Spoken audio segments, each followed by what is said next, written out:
ছেলে মোটা হয় তখন আপনার চোখে লাগে। তো জিনিসটা হচ্ছে এরকম যে আমার ছেলের সব গুণ সবকিছুই ভালো, অন্যের ছেলের সব কিছু দোষ। তো আমাদের ক্ষেত্রেও তাই হয়েছে। আমরা এমন এক পুরা জাতি। আমাদেরকে 1857 সালে যখন সিপাহী বিদ্রোহ হয়, তখনই ইংরেজরা বুঝে গিয়েছিল ওদের মগজে ধর্ম ধর্ম ছাড়া কিছু নাই, ধর্ম ওরা বুঝে না, কিন্তু ধর্মান্ধ। ধর্মের অপব্যবহার ওরা করতে পারে। কারণ ওদেরকে ধর্মান্ধতা ভাঙার ছিল। জন্য ওরা যে জোট ঐক্যবদ্ধ ভারতবর্ষ জি তখনকার জি। সময় অনেক বড় একটা শক্তি ছিল, যেখানে একমাত্র ইংরেজরা 190 বছর শাসন করার পরেও একটা কলোনি রেখে যেতে পারে। এটা হচ্ছে ভারতবর্ষ। আর ওই ভারতবর্ষকে ভাঙার জন্য ওরা সেই 1857 সালে সিপাহী বিদ্রোহের সময় যখন হিন্দুদের কাটতো এবং মুসলমানদের কাটতো, যে শূকরের চর্বি আর গরুর চর্বি ইউজ করেছিল, সেখান থেকেই আমাদের দ্বন্দ্ব শুরু হয়েছে। আমাদের মগজ পচাই ফেলছে। আপনি দেখেন, ভারত বলেন আর বাংলাদেশ বলেন, উগ্র এটা হচ্ছে উগ্র ধর্ম। ভারতের সবচেয়ে সুপারহিট একটা ছবি RRR, ব্রিটিশদের নিয়ে করেছিল, সেখানে এই স্টোরিটা দেখানো হয়েছে কিভাবে হিন্দু মুসলিমদের সেটাই। দাঙ্গাটা সৃষ্টি হয়। এটা ইতিহাস। ইতিহাস এমন এক জিনিস, আপনি কখনো সেটাকে মানে অস্বীকার করতে পারবেন না। তো আমাদের দেশে শুরু হয়েছে ইতিহাস অস্বীকারের কিন্তু আপু, পালা। আপনি তো এর আগের লাইভে বললেন গণতন্ত্রের কথা, খুব চমৎকার উদাহরণ দিলেন। এখন আমরা দেখছি মিছিল করা হচ্ছে সেই 71-এর মতো, যে গণতন্ত্র যারা বিশ্বাস করে তারা নাকি জাহান্নামী, তারা নাকি শিরক করে, তাদের বিরুদ্ধে ধর্ম অবমাননার হ্যাঁ, অভিযোগ সেটাই নিয়ে আপু, আসা হয়েছে। সেখানে আসছিলাম। আমি যেটা বলছি যে আমাদের মগজ এবং মন নিয়ে আমরা ধর্ম লালন করি না। আপনি আমি দুজনেই মুসলমান। তো আমরা আমরা ধর্ম কতটুকু জানি? আমরা ধর্ম এতটুকু জানি, আমরা ছোটবেলায় বাবা মা আমাদেরকে মা মসজিদ মাদ্রাসায় পাঠিয়েছেন, আমরা কোরআন পড়েছি। কোরআনের ভিতরে কি, সূরার ভিতরে কি, এগুলো জানার আমাদের কোনো দরকার নেই। মুখস্থ রিডিং করতে পারলে আমাদের ধর্ম শিক্ষা হয়ে গেল। এই মেয়েকে দেখতে আসছে 7-8 পড়া অবস্থায় বাল্য বিবাহ হয়েছে, তাকে বলছে, মেয়ে তুমি কি রান্না করতে পারো? পারি। বলো তো আলহামদু সূরা বলো। আলহামদু সূরার নাম যে সূরা ফাতিহা, সেটাও কিন্তু জানে না তারা। ঠিক আছে, যে আলহামদু সূরাটা কি পারো? তো বলে যে হ্যাঁ আলহামদু, মাশাআল্লাহ মাশাআল্লাহ, মেয়ে সুশ্রী হলে বিবাহ ধার্য। তো এই হচ্ছে আমাদের মনন এবং মগজ। কিন্তু আমরা অনেক অহংকার করে বলতাম যে আমরা মেধাবী। আমাদের একজন মা ছিলেন, বাংলাদেশের দায়িত্বে, যিনি পরম মমতায় এবং স্নেহে এই দেশটাকে আগলে রেখেছিলেন। এটা হয়তো অনেকে বলতে পারে যে দলকানা হিসেবে, আমি দলকানা হিসেবে বলছি না। সত্যিকার অর্থে একজন মমতাময়ী ছিলেন, যিনি শাসন করতেন, যিনি সন্তানকে সুশিক্ষা দেওয়ার জন্য সর্বোচ্চ চেষ্টা করে গেছেন। কিন্তু দুঃখের বিষয় হইল এই যে একজন প্রধানমন্ত্রী, একজন ন্যায়পরায়ণ শাসক, সে একা পারে না একটা রাষ্ট্রকে সুশিক্ষিত করতে। কারণ হচ্ছে যাদেরকে দায়িত্ব দেওয়া হয়েছিল তারা সেই দায়িত্বে অবহেলা করেছিল। দায়িত্ব অবহেলা করেছিল বলতে কি, আমলাতান্ত্রিক জটিলতা তো আমাদের সবসময় ছিল।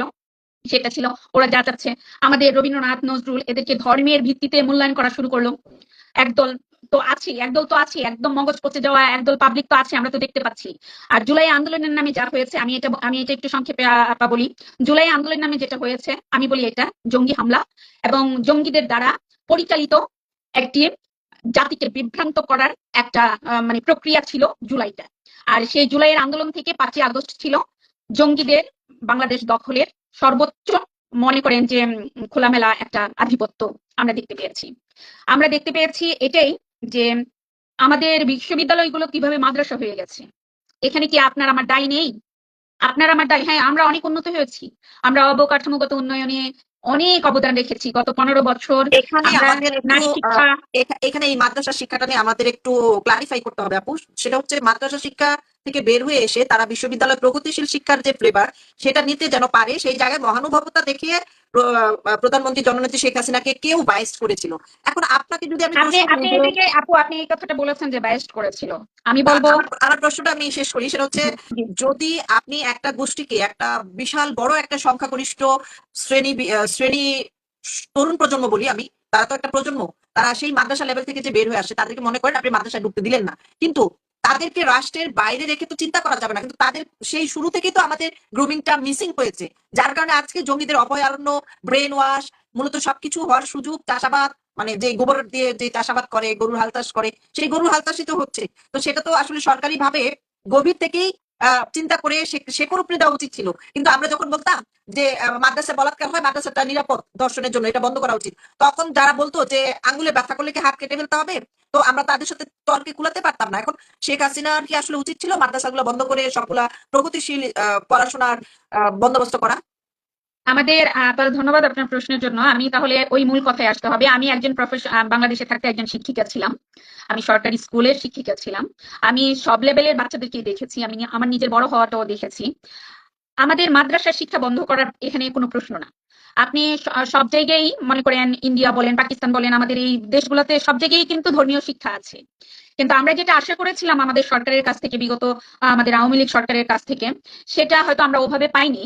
কিন্তু আমাদের যেই প্রসারটা হয়েছিল এটা বিরাট বড় প্রসার ছিল, যেমন অবৈতনিক শিক্ষা, তারপরে আপনার মনে করেন ধাপে ধাপে বাচ্চাদেরকে বিনামূল্যে বই বিতরণ করা, জানুয়ারির 1 তারিখ, সবগুলো ঠিক ছিল। কিন্তু ঠিকটা সেখানেই ছিল না। আপনি যেটা বলেছেন যে এত বড় একটা জনগোষ্ঠীকে বাদ রেখে কি আসলে বাংলাদেশ চিন্তা করা যায় কিনা? অবশ্যই না, আমি বলবো অবশ্যই না। তাদেরকে এভাবে এখন যারা গত 1 বছর যাবৎ জঙ্গিপনা করতেছে, যা খুশি তা করতেছে, যা খুশি তা বলতেছে, মারতেছে, খুন করতেছে, আমরা কি তাদেরকে মেরে ফেলতে পারবো? এটা কি সম্ভব? ওরা যেটা করতে পারতেছে সেটা কি আমরা করতে পারবো? কোন সুস্থ স্বাভাবিক মানুষ দেশ গড়ার জন্য, রাষ্ট্র পরিচালনার জন্য ওরা কি করতে পারবে? পারবে না, কখনোই না। কিন্তু এখানে একটা দোষ, সেটা হচ্ছে আপনি যখন একটা সার্টিফিকেট দিয়ে দিবেন কাউকে, সেই সার্টিফিকেটটার সঠিক ব্যবহার হচ্ছে কিনা সেটা মনিটরিং এর ব্যবস্থা ছিল না আমাদের সরকারের। এখানেই হচ্ছে আমাদের সবচেয়ে বড় ভুল। ওখানে আপনি মনে করেন যে আমার বাড়ি যাত্রাবাড়ি, যাত্রাবাড়ি এলাকায় একটা ফ্ল্যাট বাসা, মনে করেন আমি একটা ফ্ল্যাট ভাড়া দিলাম, সেটা নিয়ে মাদ্রাসা তৈরি করে ফেলেছে। এই যে অবস্থা ছিল, ওখানে কি জনপ্রতিনিধি ছিল না? ওনাদের কি কোনো দায়িত্ব ছিল না? ওনাদের মনিটরিং এর ব্যবস্থা ছিল না? আপনি দেখেন, নট অনলি মাদ্রাসা, একদম ছোট ছোট কিন্ডারগার্টেন, নার্সারি, এগুলো করে ফেলছে। কি করছে? স্থানীয় নেতাকে কোনো কারণে টাকা পয়সা দিছে, দিয়ে সেটাকে ওরা বৈধ করে নিছে। কিন্তু প্রত্যেকটা জায়গায় তো একটা স্কুল, কলেজ, মাদ্রাসা তৈরি করার একটা বিধিনিষেধ আছে, নিয়ম কানুন আছে। তো সেটা না মেনেই এগুলা করা হয়েছে।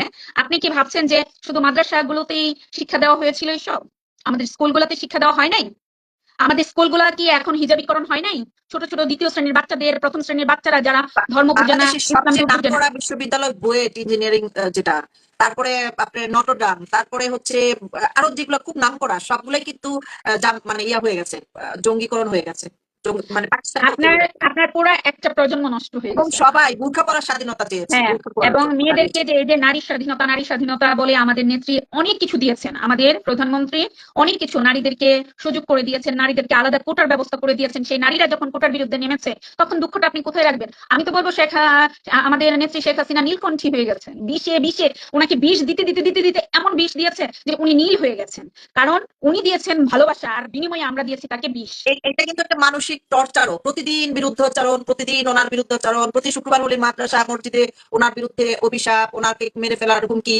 এবং এই যে শাহবাগী যারা বামপন্থী, বামাতি ডানাতি ছিল, তারা যে আজকে জামাতি, এটা প্রমাণ হয়ে গেছে। এবং সারাক্ষণ ওনার একটা বিরুদ্ধাচরণ মহিলা, বিষাদাগার করতে করতে একটা শেষ মানে সুশিক্ষিত ট্রমায় মহিলা, ফেলে দিয়েছে ওনাকে। হ্যাঁ, একটা সুশিক্ষিত মহিলা, একটা পবিত্র রাষ্ট্রপ্রধান যে তিনি ছিলেন, গত 15 বছর দেখিয়েছেন। হ্যাঁ, আমাদের অনেক অনেক অক্ষমতা ছিল, অনেক হয়তো উদাসীনতা ছিল, হয়তো অনেক, কিন্তু উনি ওনার পক্ষ থেকে সর্বোচ্চটা চেষ্টা করেছেন। আপা, দিনে দিনে কি এখন মনে করেন যে একটা গাছ যখন লাগানো হয়, প্রথমে আপনি বীজ বপন করেন, তাই না? বীজ বপন করে এই বীজটা থেকে অঙ্কুরোদ্গম হয়, সেটা থেকে আপনার কিশলয় তৈরি হয়, কিশলয় থেকে একটা গাছ হয়। তো আপনি একদিনে কি একটা গাছ তৈরি করে ফেলতে পারবেন? এটা কি সম্ভব? কিন্তু আপনি দেখবো যে বিগত 15 বছর আর এর আগের যে এই মনে করেন 40 বছর, এই 40 বছরের মধ্যে পার্থক্যটা কি? আমরা কি পেয়েছি? আমাদের হাই স্পিড ইন্টারনেট। আমরা জীবনে কল্পনা, আমি যখন এখানে সুইজারল্যান্ডে আসি 2004-এ, তখন আমি জীবনে চিন্তা করি নাই যে ভিডিওতে কাউকে দেখতে পাবো, কাউকে ভিডিও কলে দেখতে পারবো, এরকম সরাসরি কথা বলতে পারবো। আপা 200, 300, 400 সুইস ফ্রাঙ্ক বা টেলিফোন বিল তাও দিয়েছি। খুবই স্বল্প খরচে। হ্যাঁ, তারপর দেখেন এই যে আমরা পুরো বিশ্বটা কানেক্টেড হয়ে গেছি। আমি কালকে পরিচিত হলাম, আমরা দুজন কানেক্টেড হয়ে গেলাম। এই যে একটা বিশাল একটা অ্যাচিভমেন্ট, এটাকে অস্বীকার করা হচ্ছে। আরেকটা হচ্ছে জঙ্গি আন্দোলনের মাধ্যমে আপা আমরা যেটা বুঝতে পেরেছিলাম, যখন জঙ্গি তৎপরতা চলছিল, আমরা কিন্তু বলছিলাম, আমরা এক শ্রেণীর লোকদেরকে, ইভেন আমার পরিবারের অনেকেই এটাতে, অনেক বাচ্চারা স্কুল, কলেজ, বিশ্ববিদ্যালয় থেকে চলে গেছে, ওদেরকে মাথা এমন ভাবে ইয়ে করা হচ্ছে যে তোমার বন্ধুদেরকে মেরে ফেলা হচ্ছে, তুমি যাচ্ছ না কেন? ঠিক এভাবে তোমার সহপাঠীদেরকে মেরে ফেলা হচ্ছে, তুমি যাচ্ছ না কেন? এই যে এই কাজগুলো করা হয়েছে, এগুলো তো ছিল ওই লোক বলছে একটা নোংরা চাল। আমাকেও একজন মুরব্বী টাইপের লোক, সে আমেরিকা চলে গেছে, এই দেশে সমস্যা হবে জেনে সে আগে ভাগে চলে গেছে। সে আমাকে ফোন দিয়ে বলতেছে, আমি খুব ভালো জানতাম ওনাকে, প্রগতিশীল, মেধাবী, মোটিভেশনাল স্পিকার। ওরা মোটিভেশনাল স্পিকার সেজে ব্রেন ওয়াশ করেছে বিভিন্ন আপা, জায়গায়, ফ্রি ফ্রি। আপা আমাকে আমরা বলতেছে আনিসুল হক, 5 তারিখে, আপা, বলতেছে আজকে তো ঈদের দিন, যাবো কেন? আমি বললাম কিসের ঈদের দিন? এরপর সাথে সাথে ওনাকে ব্লক দিছি। ভয় হ্যাঁ, লাগছে ওনার কথা শুনে। এখন আপা একটা কথা হচ্ছে কি, এই আমরা ছোটবেলায় আনিসুল হকের বই পড়তাম, নাটক দেখতাম, উনি ভালো নাটক লিখতেন। আনিসুল হক মানে ইয়ে যে এডিটর, ওনাকে সম্মান করতাম, সমৃদ্ধ হতাম ওনার লেখা, কারণ মুক্তিযুদ্ধ ভিত্তিক লেখা, বঙ্গবন্ধুকে নিয়ে লেখা। ওনার মগজটা যখন পচে গেছে, তখন আমি আর এই দুঃখটা কোথায় রাখবো? যখন হানিফ সংকেতের মগজটা পচে গেছে, তখন আমি এই দুঃখটা কোথায় রাখবো? তিশা, তিশা একজন অভিনেত্রী, একদম আমি বলবো যে অনেক ভালো অভিনেত্রী, সু অভিনেত্রী, কিন্তু সে একটা রাজাকারকে বিয়ে করেছে, একটা টুকাই রাজাকারকে বিয়ে করেছে, যেই টুকাই রাজাকার বিগত 15 বছর সকল সুযোগ সুবিধা নিয়েছে আর আমাদের বিরুদ্ধে খেলেছে। এটা তো সত্য। আপনি আমাকে একটা প্রশ্ন করেছিলেন যে সংস্কৃতিকে ওর হাজবেন্ড মেরে ফেলেছে। আপনি জানেন ওর হাজবেন্ড অভিনেতাদেরকে বলতো কি যে তোমার যা খুশি তা ডায়লগ দাও, এরকম এরকম ভাবে শুটিং করতো।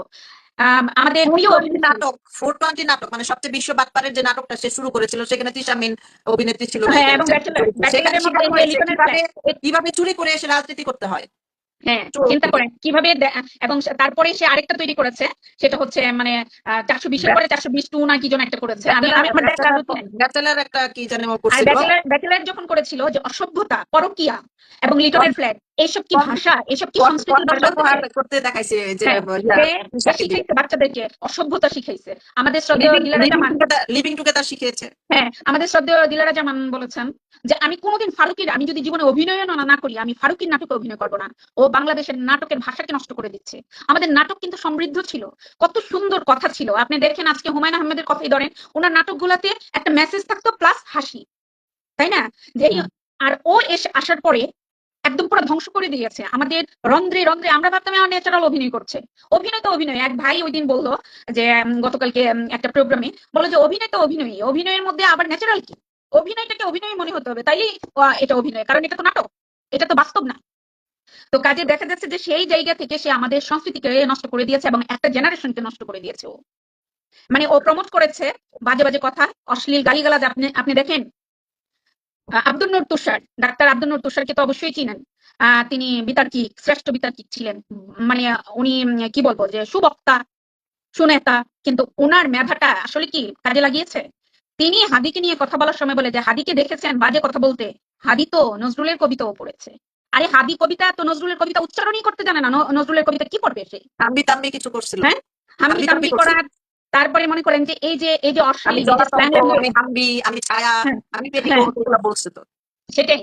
সে একজন দাদির বয়সী, মায়ের বয়সী একটা ভদ্র মহিলাকে রাষ্ট্রপ্রধান ছিলেন, ঠিক আছে, উনি অন্যায় করেছে, ঠিক আছে, তোর কাছে অন্যায়, ঠিক আছে, ওনার প্রচলিত আইনে বিচার হবে। তোর মুখ, তুই একটা ঢাকা ইউনিভার্সিটির, আমাদের ঢাকা বিশ্ববিদ্যালয়কে বলা হতো প্রাচ্যের অক্সফোর্ড, সে প্রাচ্যের অক্সফোর্ডের স্টুডেন্টদের মুখে এরকম ভাষা, আপনি চিন্তা করতে পারেন?